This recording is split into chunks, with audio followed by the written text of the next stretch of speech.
Warahmatullahi wabarakatuh. Yang terhormat Bapak Dadang Firdaus, SPDI MA, selaku dosen pembimbing mata kuliah studi hadis, dan teman-teman PMT 1C yang berbahagia. Kami dari kelompok 1 akan mempresentasikan hasil tugas kami yang berjudul Sejarah Perkembangan Hadis pada Masa Prakodifikasi. Pertama, saya sendiri atas nama Indah Nola dengan NIM 12410521253 dan juga rekan saya Nur Fadila Eka Putri dengan NIM 12410521683. Nah, langsung saja kita masuk ke latar belakang. Sejarah perkembangan hadis merupakan masa atau periode yang telah dilalui oleh hadis dari masa lahirnya dan tumbuh dalam pengenalan, penghayatan, dan juga pengamalan dari umat dari generasi ke generasi. Nah, di samping sebagai utusan Allah Subhanahu wa taala, Nabi Muhammad itu merupakan panutan dan juga tokoh di masyarakat. Beliau sadar bahwa agama yang dibawanya itu harus disampaikan dan terwujud secara konkret dalam kehidupan sehari-hari.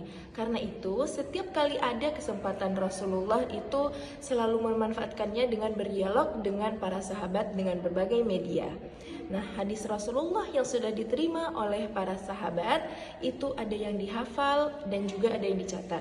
Dengan demikian, ada beberapa periode dalam sejarah perkembangan hadis. Salah satu periodenya yaitu prakodifikasi. Oleh karena itu, dalam pembahasan materi ini kami akan menyajikan hasil diskusi kami yang berjudul Sejarah Hadis pada Masa Prakodifikasi.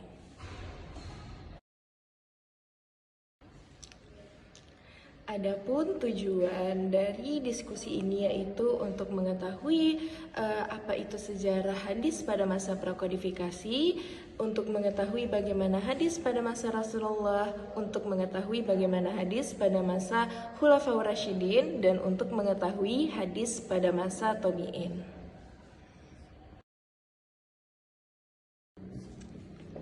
Nah, apa sih itu sejarah hadis pada masa prakodifikasi? Jadi, sejarah hadis pada masa prakodifikasi yaitu sejarah hadis sebelum dibukukan. Jadi, kodifikasi itu merupakan pembukuan, makanya prakodifikasi berarti sebelum pembukuan. Nah, itu zamannya dimulai dari masa Nabi Muhammad, masa Khulafaur Rasyidin dan sahabat besar, serta masa Tabi'in dan sahabat kecil. Nah, jadi para sahabat itu menyadari bahwa apa yang Nabi sampaikan adalah bagian yang tidak terpisahkan dari Al-Quran. Tidak keluar dari lisan Nabi kecuali merupakan wahyu dari Allah. Sebagaimana yang terdapat dalam Quran surat An-Najm ayat 3-4. Yang artinya, dan tidaklah yang diucapkannya itu Al-Quran menurut kemauan hawa nafsunya. Ucapannya itu tidak lain hanyalah wahyu yang diwahyukan kepadanya. Kita akan membahas hadis pada masa Nabi. Periode Nabi Muhammad SAW yang dikenal dengan Asrul Wahyi wa Takwin atau masa penurunan wahyu dan pembentukan masyarakat Islam. Karena pada masa Nabi ini wahyu masih turun dan masih banyak hadis-hadis Nabi yang datang darinya. Ayat-ayat Al-Quran dan hadis-hadis Nabi menjadi penyejuk dan sumber kebahagiaan para sahabat Nabi. Para sahabat mencintai Rasulullah melebihi keluarga dan diri sendiri. Mereka berusaha menghafal ajaran Islam melalui Al-Quran dan hadis. Mereka menyadari betapa penting kedudukan hadis Nabi dalam agama Islam, bahwa sunnah Nabi merupakan pilar kedua setelah Al-Quran. Metode belajar hadis para sahabat Nabi. Yang pertama itu musyafahah, yaitu mendengar langsung dari lisan Nabi Muhammad SAW atau mendengar dari penyampaian sahabat yang hadir bersama Nabi. Yang kedua yaitu musyahadah, melihat langsung perilaku Nabi atau penuturan dari sahabat yang melihat Nabi. Persebaran hadis terjadi secara lisan dari sahabat ke sahabat yang lain, dari satu tempat ke tempat yang lain, melalui metode hafalan, karena mayoritas sahabat itu waktu itu buta huruf. Ada berbagai cara Nabi dalam menyampaikan hadisnya. Yang pertama, melalui majelis taklim, yaitu pusat atau tempat pengajian yang digunakan oleh Nabi untuk membina para jamaah dan mendalami Islam. Yang kedua, Rasulullah menyampaikan hadisnya melalui para sahabat tertentu, yang kemudian oleh para pejabat tersebut disampaikan kepada orang lain. Yang ketiga, untuk hal-hal sensitif seperti yang berkaitan dengan keluarga dan kebutuhan biologis, terutama yang menyangkut hubungan suami dan istri, Nabi menyampaikan melalui istri-istrinya. Yang keempat, melalui ceramah atau pidato di tempat yang terbuka. Dan yang kelima, melalui perbuatan langsung yang disaksikan oleh para sahabat. Nah, dari cara menyampaikan hadis tadi, tentu saja para sahabat ada metode dalam mendokumentasikan hadis Nabi itu. Jadi yang pertama ada metode hafalan. Para sahabat itu merekam atau mendokumentasikan pengajaran Nabi atau penjelasan Nabi terhadap Al-Quran atau hadis itu dengan metode hafalan, karena kemampuan utama mereka yaitu hafalan. Nah, pertama itu. Yang kedua, karena Nabi secara verbal itu melarang para sahabat untuk menulis selain Al-Quran. Jadi terdapat dalam hadis kalau Nabi itu melarang orang-orang itu untuk mencatat hadis itu, tidak boleh dicatat. Hadisnya yaitu, jangan tulis apapun dari ucapanku, siapapun yang menulis dari ucapanku selain Al-Quran maka hapuslah. Hadis riwayat Muslim. Nah, dari hadis itu Ibnu Hajar Al-Asqalani itu berpendapat bahwa yang pertama, Nabi khawatir akan bercampurnya antara hadis dengan Al-Quran. Nah, yang kedua, para sahabat itu banyak tidak mampu menulis. Jadi dikhawatirkan kalau dicatat tulisannya itu jadi keliru gitu. Terus yang ketiga itu karena kemampuan hafalan para sahabat yang sangat baik. Jadi karena kemampuan hafalannya udah sangat baik, jadi nggak usah dicatat lagi gitu. Kemudian metode dokumentasi yang kedua yaitu metode tulisan. Abdullah bin Amru berkata, aku dulu pernah menulis segala sesuatu yang kudengar dari Rasulullah.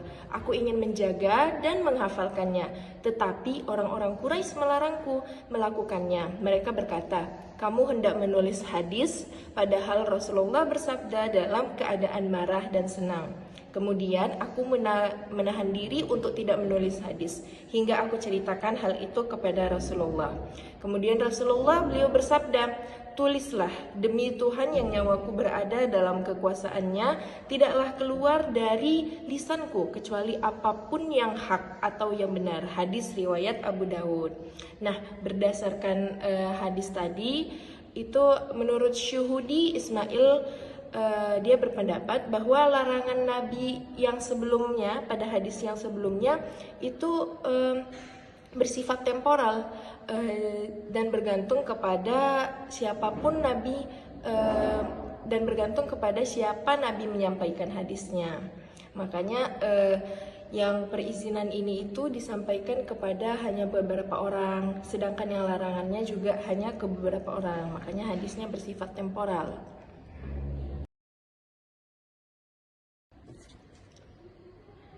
Nah, tadi kan udah ada hadis larangan untuk menulis dan mencatat hadis kan. Jadi kedua hadis itu sangat bertentangan nih. Ada yang melarang, ada juga yang menulis. Ada yang melarang, ada juga yang diizinkan.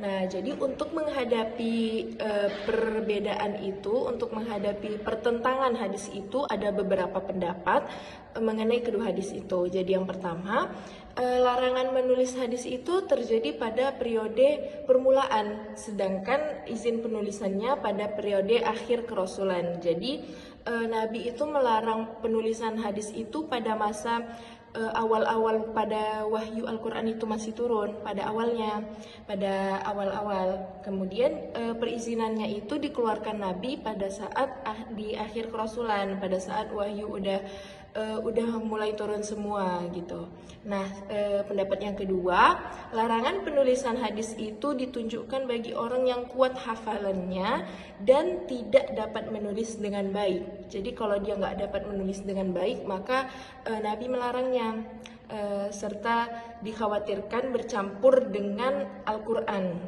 Makanya dilarang Nabi untuk menuliskan hadis itu. Sedangkan izinnya tadi itu diberikan kepada orang yang pandai menulis, memang benar-benar pandai menulis dan orang itu tidak kuat hafalannya, maka diizinkan Nabi dia untuk mencatat hadis. Kemudian yang ketiga, larangan itu ditunjukkan kepada orang yang kurang pandai menulis, dikhawatirkan tulisannya keliru.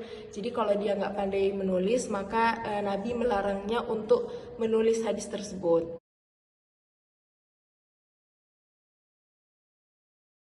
Kemudian yang keempat, larangan menulis hadis itu dicabut oleh izin menulis hadis karena tidak dikhawatirkan tercampurnya catatan hadis dengan Al-Quran. Pada saat itu mungkin larangannya tadi itu udah dihapus oleh izinnya tadi karena Al-Quran itu sudah siap turun wahyunya gitu, jadi tidak dikhawatirkan bercampurnya antara hadis dan Al-Quran, makanya di larangannya tadi dipatahkan oleh izinnya tadi. Kemudian yang kelima, larangan itu bersifat umum, sedangkan izin menulis hadis bersifat khusus kepada para sahabat yang dijamin tidak akan mencampurkan catatan hadis dan Al-Quran. Jadi larangan itu Nabi berikan kepada semua orang gitu, larangannya kepada semua orang. Tetapi kalau izin menulis hadis itu hanya bersifat khusus, jadi hanya kepada beberapa sahabat yang udah terjamin gitu, dia nggak mungkin mencampurkan hadis dengan Al-Quran. Nah, selanjutnya yang keenam, larangan itu ditunjukkan untuk kodifikasi formal, sedangkan izinnya itu ditunjukkan untuk sekedar catatan hanya dipakai sendiri.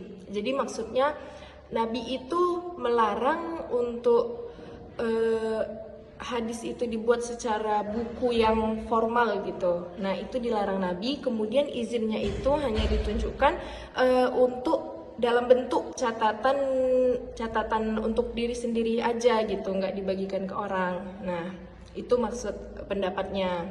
Kemudian pendapat yang terakhir yaitu larangan tadi itu berlaku ketika wahyu masih turun, belum dihafal dan juga dicatat. Kalau adapun ketika wahyu yang turun sudah dihafal dan dicatat, maka penulisan hadis diizinkan. Nah, itu dia beberapa pendapat mengenai kedua hadis yang bertentangan. Pada masa Nabi, hadis belum ditulis secara resmi. Beberapa sahabat hanya menulis untuk kepentingan pribadi saja, bukan penulisan hadis secara resmi yang diperintahkan Nabi sebagaimana halnya dengan Al-Quran. Ada sebagian sahabat yang memiliki catatan yang disebut dengan syahifah untuk mencatat sebagian hadis yang diterima dari Nabi. Di antara sahabat yang memiliki catatan hadis dari Nabi yaitu Abdullah bin Amr bin As, syahifanya disebut Asy-Syadikah. Yang kedua, Ali bin Abi Thalib, penulisan hadis tentang hukum diat, hukum keluarga dan lain-lain. Yang ketiga, Anas bin Malik. Selanjutnya kita akan membahas hadis pada masa Khulafaur Rasyidin dan sahabat besar. Sahabat adalah orang yang berjumpa dengan Nabi, beriman dan meninggal dalam keadaan mukmin. Periode ini disebut dengan Asyar as-Sabut wa al-Iqlal min al-Riwayah, atau masa membatasi dan menyedikitkan riwayat. Nabi Muhammad SAW wafat pada tahun 11 Hijrah. Kepada umatnya, beliau meninggalkan dua pegangan sebagai dasar bagi pedomannya yaitu Al-Quran dan hadis, yang harus dipegangi dalam seluruh aspek kehidupan umat. Setelah Nabi Muhammad wafat, produksi hadis sudah tidak ada karena sumber hadis dari Nabi Muhammad SAW. Nah, terdapat kasus khusus setelah Nabi Muhammad SAW wafat. Yang pertama itu masalah penerusan atau pengganti Rasul. Terdapat musyawarah, wasiat dan pengganti Rasul, pemimpin agama dan dunia. Yang kedua, yaitu adanya yang murtad karena menganggap iman itu hanya Rasulullah. Terdapat gejala muncul problem politik, adanya persinggungan dengan budaya atau tradisi luar Jazirah Arab semakin intens, dan para sahabat sudah menyebar ke berbagai pelosok. Adapun kondisi periwayatan hadis, sahabat sangat berhati-hati dalam meriwayatkan hadis, dikarenakan tidak ada perintah Rasulullah untuk meriwayatkan hadis secara langsung dan juga tidak ada larangan. Ketaatan pada Rasul belum banyak terkooptasi oleh kepentingan politik dan khawatir terjadi kesalahpahaman. Para sahabat berusaha mengukuhkan riwayat dengan sumpah atau bersaksi. Setiap ada orang yang menyatakan bahwa ini adalah perkataan Rasulullah, orang itu diwajibkan bersumpah dan membawa saksi. Selanjutnya kita masuk ke masa pemerintahan Khulafaur Rasyidin. Yang pertama, Abu Bakar Asy-Shiddiq. Jadi Abu Bakar Asy-Shiddiq ini sebagai khalifah yang pertama, beliau menunjukkan perhatiannya dalam memelihara hadis. Menurut Al-Zahabi, Abu Bakar adalah sahabat yang pertama kali menerima hadis dengan hati-hati. Nah, sikap ketat dan kehati-hatian Abu Bakar itu juga ditunjukkan dengan tindakan konkret beliau, yaitu dengan membakar catatan-catatan hadis yang dimilikinya. Catatannya itu berkisar 500 hadis. Nah, itu tuh dikatakan oleh Aisyah putri Abu Bakar. Jadi latar belakang Abu Bakar itu untuk membakar semua hadis yang dimilikinya itu karena beliau khawatir berbuat salah dalam meriwayatkan hadis. Jadi beliau takut kalau hadis yang dicatatnya itu merupakan ada keliru gitu, jadi beliau membakarnya saja gitu karena saking hati-hatinya. Nah, kemudian masuk ke khalifah yang kedua, yaitu Umar bin Khattab. Sikap kehati-hatian Umar bin Khattab ini juga ditunjukkan sama halnya dengan khalifah sebelumnya, yaitu Abu Bakar. Umar itu suka meminta diajukan saksi jika ada orang yang mau meriwayatkan hadis kepadanya gitu. Karena pada saat Khalifah Umar bin Khattab ini, naskah Al-Quran itu masih terbatas jumlahnya dan itu belum menyebar ke daerah kekuasaan Islam, sehingga dikhawatirkan umat Islam yang baru memeluk Islam saat itu tidak bisa membedakan antara Al-Quran dan hadis gitu. Jadi takut keliru gitu, karena kan yang lebih penting harusnya Al-Quran gitu. Takutnya orang ngira hadis itu Al-Quran gitu. Nah, kemudian masuk ke khalifah yang ketiga, yaitu Utsman bin Affan. Periwayatan hadis pada masa Utsman bin Affan itu sama kayak dua khalifah sebelumnya, masih dengan sikap kehati-hatian. Tapi usaha yang dilakukan Utsman ini itu tidak setegas yang dilakukan Umar, karena pribadi Utsman sendiri memang yang tidak sekeras pribadinya Umar.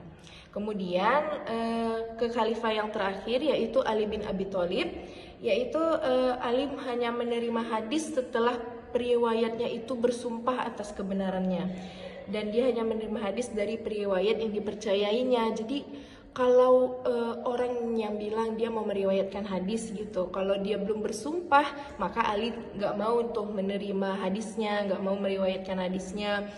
Dan juga kalau dia orangnya yang nggak dipercayai oleh Ali ini, dia juga nggak terima dengan periwayatan hadis tersebut. Kita akan membahas hadis pada masa sahabat kecil dan masa tabi'i. Sahabat kecil, sahabat yang jarang bergaul bersama Nabi, disebabkan tempat tinggalnya jauh dari Nabi. atau terakhir masuk Islamnya. Sedangkan tabi'i yaitu orang Islam yang bertemu dengan sahabat, berguru dan belajar kepada sahabat, tapi tidak bertemu dengan Nabi dan tidak pula semasa dengan Nabi. Periwayatan hadis pada masa ini masih sama hati-hatinya sebagaimana pada masa Khulafaur Rasyidin. Yang membedakannya adalah beban yang lebih ringan, karena pada masa sahabat kecil Al-Quran telah diselesai dikodifikasi secara resmi dalam satu mushaf, sehingga kekhawatiran akan bercampurnya antar Al-Quran dan hadis Nabi sudah tidak ada lagi. Pada masa sahabat kecil dan tabi'i, periwayatan hadis berkembang pesat. Hal ini disebabkan selain faktor beban yang lebih ringan, para sahabat besar telah menyebar ke beberapa wilayah kekuasaan Islam. Hal ini karena wilayah kekuasaan Islam setelah Rasulullah SAW wafat telah meluas ke berbagai negara. Oleh sebab itu, masa ini dikenal dengan masa menyebar periwayatan hadis atau Ash-Intishar al-Riwayah, yaitu masa di mana hadis tidak lagi hanya berpusat di Madinah, tetapi sudah diriwayatkan di berbagai daerah dengan para sahabat dengan tokoh-tokohnya. Nah, jadi pada masa tabi'in atau sahabat kecil itu terjadi kekeliruan dan juga muncul hadis palsu. Nah, beberapa faktor terjadinya kekeliruan hadis itu, yang pertama karena periwayat hadis itu merupakan manusia, jadi tidak lepas dari kekeliruan kan. Terus yang kedua karena terbatasnya penulisan dan kodifikasi hadis. Jadi pada masa Rasulullah itu sudah ada niatan untuk membuat hadis itu secara buku, tapi karena orang-orang pada masa itu kan belum terbiasa untuk membuat seperti itu, jadi jadi nggak jadi kodifikasi hadis itu terjadi. Terus yang ketiga karena terjadinya periwayatan secara makna yang dilakukan oleh sahabat. Jadi dengan adanya hadis atau kisah yang sama tetapi memiliki redaksi yang beragam, kayak salah makna gitu, jadi kan keliru gitu.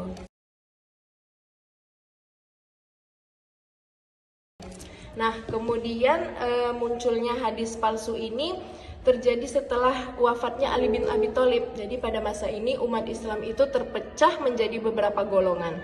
Ada 3 golongan. Jadi yang golongan pertama itu ada golongan Ali bin Abi Thalib, itu yang kemudian disebut dengan Syiah. Dan yang kedua golongan yang menentang Ali, yaitu golongan Khawarij dan Muawiyah. Dan golongan ketiga yaitu golongan Jumhur atau golongan pemerintah pada masa itu. Nah, dari beberapa golongan itu tuh setiap golongan itu dia ada yang memalsukan hadis. Caranya itu kayak dia bilang kalau yang dia bilang itu merupakan perkataannya Nabi gitu. Jadi mereka itu melakukan seperti itu untuk menguatkan golongannya gitu, untuk agar orang-orang itu masuk ke golongannya gitu. Makanya muncullah hadis palsu itu. Nah, kesimpulan dari hadis pada masa prakodifikasi yaitu pada masa Nabi, hadis belum mulai dibukukan. Nabi Muhammad SAW melarang pembukuan hadis untuk mencegah pencampuran dengan Al-Quran. Pada masa sahabat fokus pada pembukuan Al-Quran setelah wafatnya Rasulullah SAW dengan periwayatan hadis yang sangat teliti. Pada masa tabi'i, hadis-hadis yang telah diterima ada yang terbentuk tulisan dan ada juga yang berbentuk hafalan serta diperhatikan dalam ibadah, memastikan tidak ada yang terlupakan. Pada masa prakodifikasi, perkembangan hadis mengalami beberapa tahap yang penting. Beberapa poin utama dari kesimpulan masa tersebut adalah penyebaran lisan, larangan, dan anjuran penulisan, berita dari mulut ke mulut, dan penyaringan, mulai ditulisnya hadis secara terbatas dan tidak terorganisir secara sistematis.